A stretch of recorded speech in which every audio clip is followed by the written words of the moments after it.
Baiklah anak-anak, di antara kalian siapakah yang orang tuanya berjualan warung? Oke. Kemudian adakah di antara kalian yang pernah melihat tetangga baru buka toko? Oke. Menurut kamu apa tujuan mereka untuk membuka toko?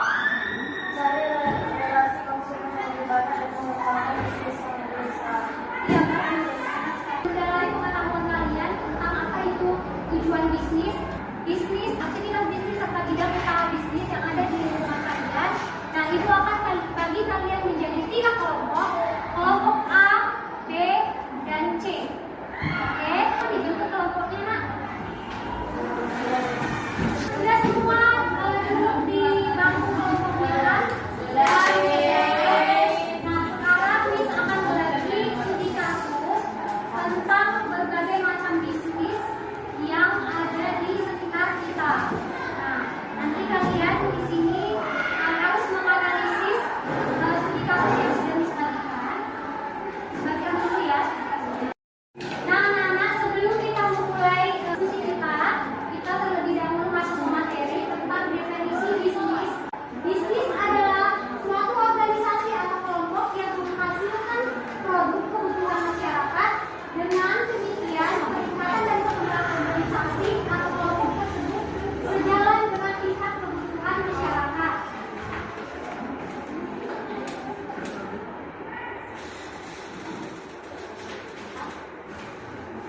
Nah, anak-anak, apa sih tujuan bisnis itu? Ada yang tahu? Menghasilkan keuntungan. Ada lagi, nak? Mencukupi kebutuhan hidup. Oke. Nah, jadi berdasarkan pendapat kalian tadi dapat disimpulkan bahwa bisnis ini sebenarnya dijalankan adalah untuk menghasilkan keuntungan yang dapat digunakan untuk mencukupi kebutuhan hidup dengan mempertimbangkan resiko yang mungkin terjadi. Kemudian yang selanjutnya adalah untuk meningkatkan kesejahteraan ekonomi masyarakat, di mana bisnis ini ternyata dapat memberikan manfaat bagi orang lain, seperti menciptakan lapangan kerja, kemudian meningkatkan kesejahteraan ekonomi masyarakat. Ayo sekarang mulai diskusikan penjelasannya.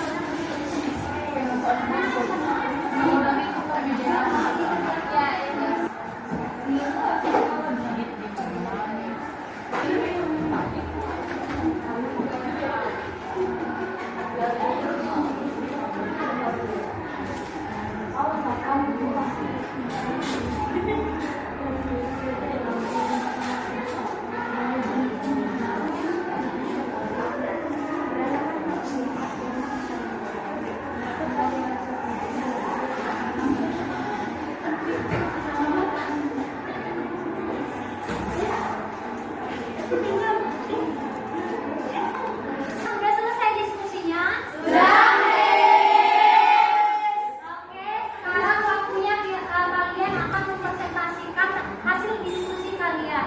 Nah, ini mau persilakan kelompok A terlebih dahulu, silakan. Kami dari kelompok A akan mempresentasikan hasil diskusi kami, yaitu Bu Rini adalah seorang ibu rumah tangga yang tinggal di sebuah desa kecil dan memutuskan untuk membuka warung kelontong di depan rumahnya sebagai usaha sampingan.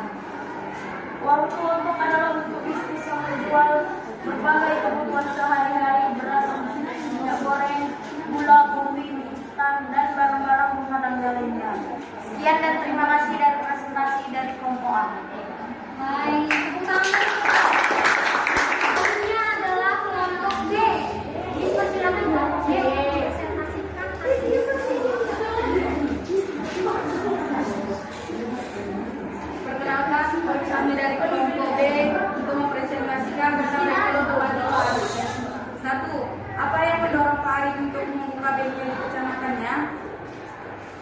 melihat peluang di kecamatannya karena meningkatnya jumlah kendaraan pribadi dan kurangnya bengkel yang bisa diandalkan. 2. Bagaimana Pak Arif menjaga kepuasan pelanggan di bengkelnya? Pak Arif menjaga kepuasan pelanggan dengan memberikan layanan yang dapat diandalkan, saran perawatan kendaraan, dan memastikan stok suku cadang selalu cukup untuk perbaikan yang cepat. 3. Apa saja aktivitas yang dilakukan Pak Arif untuk mengembangkan bengkelnya? Pak Arif mengembangkan bengkel dari kelompok B. Terima kasih.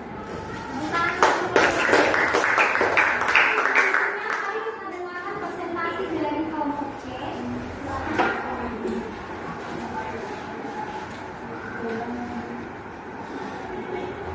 Saya perwakilan dari kelompok C. Perusahaan yang dikenal oleh banyak orang, misalnya adalah PT Astra International Tbk. Astra International adalah salah satu perusahaan terbesar di Indonesia yang bergerak di berbagai bidang usaha, termasuk otomotif, jasa keuangan, alat berat, agribisnis, teknologi informasi dan infrastruktur. Sebagai perusahaan perseroan terbatas PT, Astra International memiliki manajemen yang profesional dan terstruktur dengan dewan direksi yang bertanggung jawab atas operasional sehari-hari perusahaan. Sebagai salah satu perusahaan terbesar dan paling berkembang di Indonesia, Astra International terus berinovasi untuk memenuhi kebutuhan pelanggan dan memperluas jangkauan bisnisnya baik di dalam negeri maupun internasional. Adapun soal di dalam bisnis dan distribusi jasa,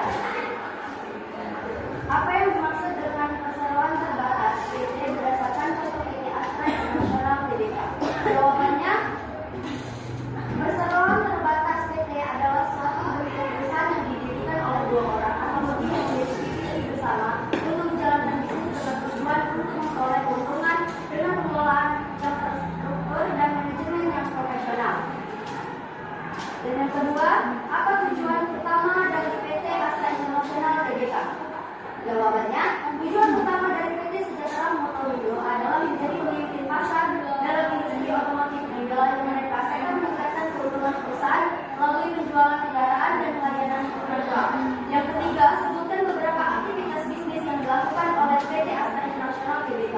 Jawabannya, aktivitas bisnis yang dilakukan oleh PT Sejahtera Motorindo meliputi penjualan kendaraan bermotor, pembukaan cabang internasional besar, penyediaan layanan penjual seperti servis masalah dan penyediaan suku cadang asli. Soal keempat, di bidang usaha apa saja PT Astra International Tbk beroperasi?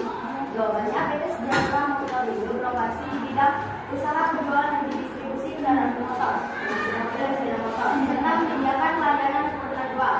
Dan yang kelima, bagaimana PT Astra International Tbk menjaga posisinya sebagai pemimpin pasar?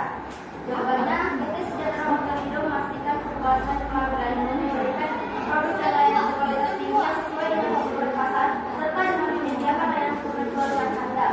Baik, terima kasih. Sekian dari kelompok ini.